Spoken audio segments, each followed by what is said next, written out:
Malapit nang magkaroon ng internet satellite sa Pilipinas. Ito ang inanunsyo ni Pangulong Bongbong Marcos kung saan inaasahan na maseserbisyohan ito ang 10 milyong users at 30,000 barangay sa bansa.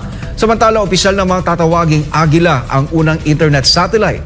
Si Criselyn Catarong magbabalita.